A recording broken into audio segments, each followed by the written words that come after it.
네, 다음은 확정 사유. 이제 근저당권에서 시험에 잘 나오는 포인트입니다. 그럼 먼저 기본 계약을 좀 생각하십시오. 그럼 기본 계약을 정할 때 설정 계약이나 기본 계약의 존속 기간, 이 채권 이 함에 빈 함에 들어갈 채권을 발생시키는 기본 계약의 존속 기간이나 결산기를 정하는 게 있습니다. 존속기나 결산기를 정한 경우가 있고 정하지 않는 경우 크게 구별이 됩니다. 그렇게 정할 수 있습니다. 오늘부터 내년 12월 20일까지 발생하는 채권을 담보하는 거죠. 발생한 거. 그렇게 정할 수가 있다는 겁니다. 그러면 원칙적으로 그 결산기가 도래하거나 존속기간이 만료한 때 확정이 됩니다. 쭉 이 시점에 근저당권 설정이나 기본계약이었고 요때 존속기간이 만료하거나 결산을 정했어요. 근데 아무런 변동사항이 없다가 이때 딱 왔다. 이때 확정이 된다는 얘기예요. 이건 당연한 얘기 때문에 이 질문 자체가 나오지는 않아요. 오히려 이거죠. 비록 존속기간이나 결산일을 정했지만 일정의 사정 변경이 생긴 경우에는 근저당권 설정자, 누구죠? 근저당권 설정자는 이 결산기 등이 도래하기 전에 근저당권자에게 해지의 의사표시를 하면서, 즉 존속기간이나 결산기가 이때예요. 근데 일정한 사정 변경이 있으면 근저당권 설정자는 비록 결산기나 존속에 돌아가기 전에도 이 시점에 누구에게? 근저당권에게 해지 의사표시를 함으로써 확정시켰습니다. 이 해지 의사표시라고 근저당권에 그걸 수령하게 되면 그 수령한 시점에 피담보 채권이 확정된 겁니다. 그 얘기를 합니다. 그러면 일정한 사정 변경은 어떤 경우냐? 이 해지 의사표시할 시점 당시에 이만큼의 채권이 있었는데 이 해지를 하려고 하는 시점에 이 채권을 모두 소멸시켰어요. 그래서 이 박스가 비어 있어요. 그리고 근저당권 설정자는 향후에 이 근저당권자와 거래할 의사가 없는 경우입니다. 거래 의사가 없으니까 해지 의사표시를 해서 다 갚고, 그럼 앞으로 난 너랑 거래 안 할 거야. 그러한 경우에는 해지 의사표시로 확정시킬 수 있다는 겁니다. 근데 이것도 자주 나오는 것은 아닙니다. 따라서 이 사정 변경이 있는 경우는 제가 구두로만 설명했지 별도로 안 겁니다. 이런 경우는 할 수 있다. 일단은 그 사례를 기억하십시오. 다 갚고 더 이상 거래할 의사가 없는 경우입니다. 오히려 이 경우가 시험에 잘 나옵니다. 첫 번째. 이것보다 더 잘 나온 것도 있고요. 존속기간이 없는 경우는 이게 시험에 잘 나옵니다. 오히려 언제든지 할 수 있다. 설정자는 정함이 없으면 언제든지 사유 불문하고 사유 묻지 않고 언제든지 해지 의사표시를 해요. 그럼 의사표시니까 상대방이 그 의사표시 수령하면 그 순간 확정이 된 거. 피담보 그 당시에. 자, 해지 당시에 보니까 채권이 이만큼 있어요. 그럼 뚜껑을 닫아버려요. 이 당시에 채권이 피담보 채권인 거고 이때는 멸로 각식한다. 확정되면 저당권을 별시되는 겁니다. 그래서 언제든지 할 수 있다는 게 포인트입니다.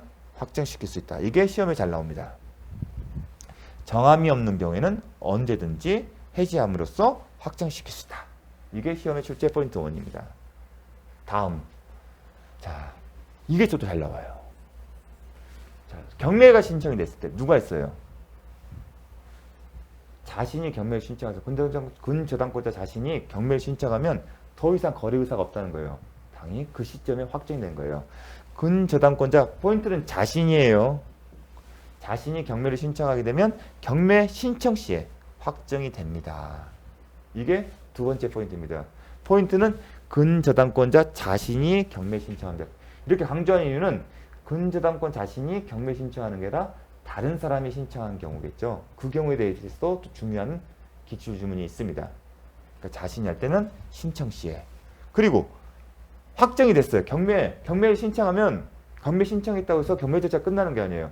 경매를 신청하게 되면 경매 개시 결정 등기가 이루어지고 현황 조사를 해주고 배당 요구하고 종결되면 2차 규정에서 낙찰 이루어져야 끝나요. 그 얘기를 하는 이유는 경매 신청 자체에 따라서 경매 절차가 마무리되는 게 아니라 중간에 취하될 수 있다는 겁니다. 그래서 이것도 잘 나와요. 경매 신청하기가 확정됐는데 중간에 경매 절차가 마무리되지 않고 취하가 됐어요. 그럼 그 경우는 어떻게 될까? 확정된 게 다시 본래 들어가서 예전처럼 될까? 그건 아니다. 한번 확정되면 비록 경매가 취하되더라도 확정된 게 다시 없어지는 거 아니다. 그걸 묻는 게 두 번째 포인트입니다. 일단 근저당권자의 경매 신청에 의하여 확정된 이상 그 후 경매 신청이 취하되더라도 확정의 효력에는 영향이 없다. 이게 또 잘 나옵니다. 세 번째, 이건 뭐냐면 자, 동일한 목적의 부동산에 대해서 저당권자가 전저당권자 한 명만 있는 게 아니라 여러 사람이 있는 경우예요. 근데 선순위가 있고 후순위가 있겠죠. 여러 사람이라면 당연히 선순위, 후순위가 있어요. 근데 선순위 근저당권자 경매를 신청을 하게 되면 그 사람은 자신이 경매를 신청하기 때문에 경매 신청이기 때문에 스스로 경매 신청이 때문에 그 경매 신청 시에 확정이 되는 거고요. 당연히 후순위도 따라갈 거예요. 근데 이런 경우에는 이제 출제가 안 돼요. 수험생 입장에 어떤 경우냐? 선순위, 후순위 근저당권자가 존재하는데 누가? 후순위 근저당권자가 경매를 신청한 경우예요. 그러면 일단 후순위자는 어떻게 결정해요? 후순위 근저당권자는 자신이 스스로 경매 신청하기 때문에 이 사람은 경매 신청 시예요. 그럼 선순위는요? 선순위도 마찬가지로 후순위자가 경매 신청한 시에 확정되는 발권가? 그건 아니다. 왜냐하면 선순위자가 갖고 있던 기대, 그 기대를 후순위자 경매 신청으로 해서 디스카운트, 즉 깎아서는 안 된다. 기대를 줄여서는 안 된다는 그 취지가 있습니다. 그래서 언제 선순위자는 경락이니 경락대금을 완납한 데 확정되는 겁니다. 경락대금 완납. 이게 시험에 정말 잘 나와요. 주소를 하면 후순위자가 한 겁니다. 선순위, 후순위가 존재해야 되는데 누가? 후순위 할 때. 일단 이건 하나 기본 알죠. 후순위자는 어떻게 돼? 자신이 경매를 신청하기 때문에 경매 신청시고 선순위자는 경락이니 경락대금을 만들때. 이때는 소유자가 변동되기 때문에 그때까지의 채권을 해주는 게 선순위 근저당권자의 기대권을 보여줄 필요성이 있다는 겁니다. 결국은 선순위가 애시당초 갖고 있던 기대권을 끝까지 지켜주겠다는 겁니다. 자, 그게 시험에 잘 나옵니다. 다음, 확정됐다. 확정되면 뚜껑이 닫혔다. 뭘로 생각한다? 저당권이 되는 거예요. 확정이 되면 그 근저당권이 뭘로 된다? 저당권이에요. 그럼 앞에 저당권 배웠죠? 그 법리에 그대로 가는 거예요.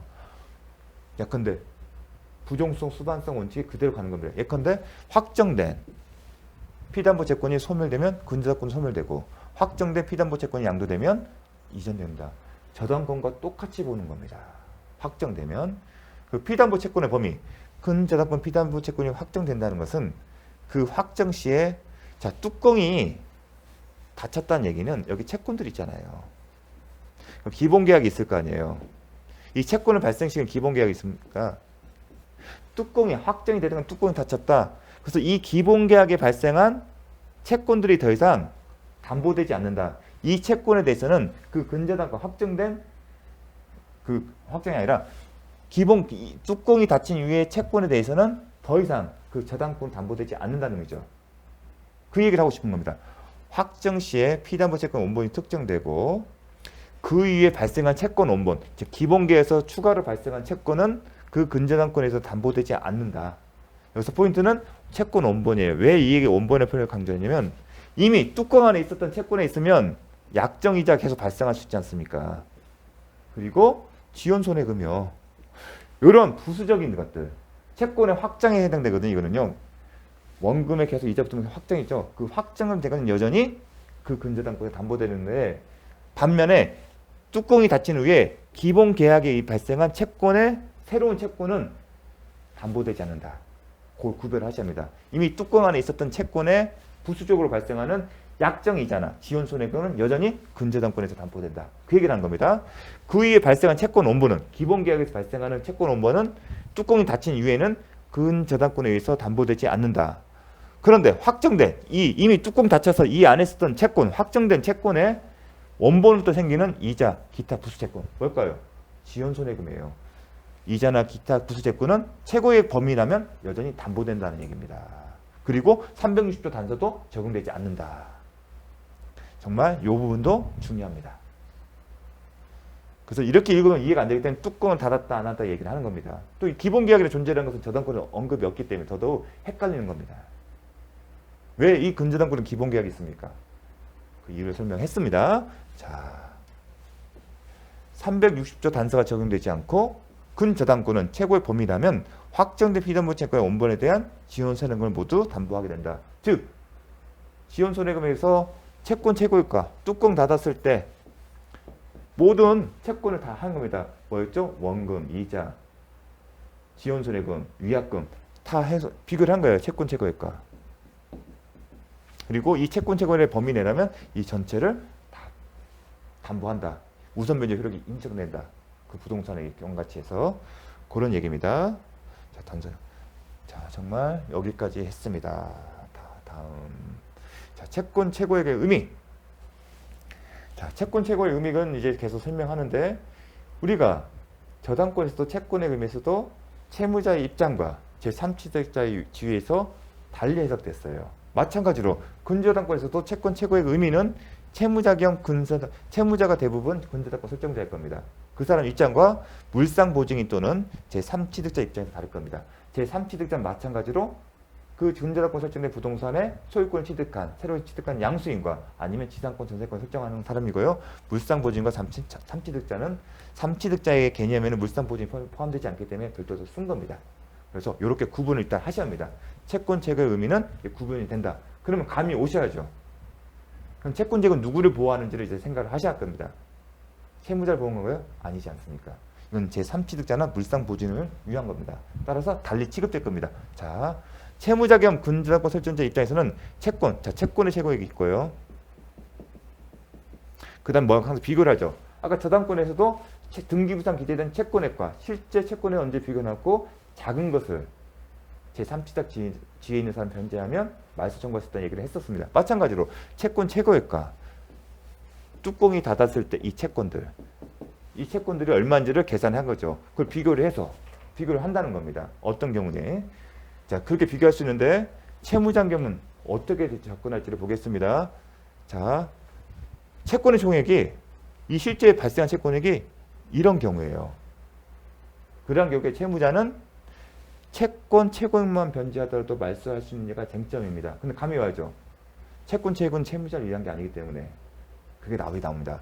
근저당권자와 채무자 겸 근저당권 설정자 관계에서는 채무자 관계에서는 채권 최고액을 초과했다 하더라도 즉 실제 채권액이 채권 최고액 이게 10억인데 이게 11억이에요. 10억만 변제해서는 안 되고 얼마나? 채무자는 11억을 실제 발생한 채권액 11억 전체를 변제할 때까지는 말소를 청구를 못하고 만약에 이 사람이 실제 채권액은 11억인데 그 중에 9억이나 10억만 변제하게 되면 여전히 근저당권 효력은 최고액과 관계없이 잔존 채무 1억이나 2억 남은 거에 대해서도 효력이 미친다. 불가분성 계속 유지입니다. 따라서 채무자는 최고액만을 변제하고 말소를 청구할 수 있다. 이게 핵심입니다. 10억, 11억 했을 때 채무자는 10억만 변제해서 말소를 청구할 수 없고 1억을 남아있잖아요. 그 1억을 위해서도 여전히 근저당권 효력은 있다는 겁니다. 따라서 근저당권 전부를 말소하려면 어떻게 한다? 채권 최고액을 초과했다 하더라도 실제 발생한 11억 전체를 변제해야만이 말소를 청구할 수 있다. 저당권에서 그랬잖아요. 그럼 반면에 물상보증이나 제3취득 물상보증인은 채무자가 아니에요. 채무자가 아니지만 채무자를 위해서 자신 소유 부동산을 담보로 제공하는 겁니다. 따라서 3취득자와 마찬가지로 보여줄 필요성이 있습니다. 채무자가 아니에요. 채무자가 아니에요. 그럼 이 사람 딱 답이 나오죠. 채권 최고액이겠죠. 만약에 채권 최고액과 실제 채권액, 뚜껑 닫힌 실제 채권 최고액이 비교했을 때 실제 채권액이 더 많으면 이 사람들은 어때? 채권 최고액만. 반대로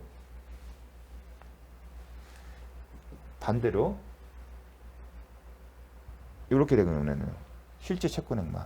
결국은 이 사람들은 둘 중 비교했을 때 작은 금액만 변제하면 말소를 청구했었다는 겁니다.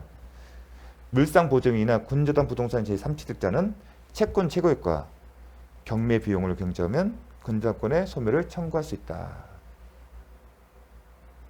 이 경우는 어떤 경우냐면 실제 채권액이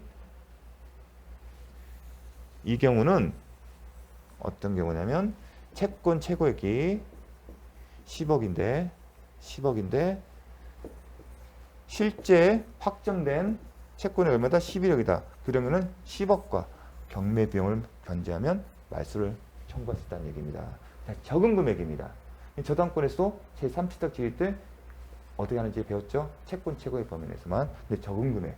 결국은 적은 금액입니다. 비교했을 때 물상보증인은 채권 최고를 초과하는 부분에 채권에까지 변제 의무를 부담한다. 아니다. 초과하면 채권 최고액만 갚으면 된다. 이게 포인트입니다. 자, 그래서 이렇게 의미를 제가 뚜껑이나 실제 등기부상 저당권일 땐 등기부상 채권액, 실제 채권액. 왜냐하면 등기부상 채권액은 변동이 돼요. 나중에 갚을 수도 있잖아요. 우리가 원리금 갚잖아요. 이자만 갚을 수도 있지만 원금의 일부를 계속 갚으다 보면 줄어들 수도 있지 않습니까? 실제 채권액은. 그래서 비교를 하는 겁니다. 자, 이것으로서 근저당권을 살펴봤습니다. 자, 저당권 파트, 근저당권 파트 용어나 모든 것에 낯설 수 있는데 반복해서 익숙해지십시오. 일단은 자습서나 이 강의한 내용은 정말 필요한 부분들을 정말 넘치지도 않고 부족하지도 않게 채워넣습니다.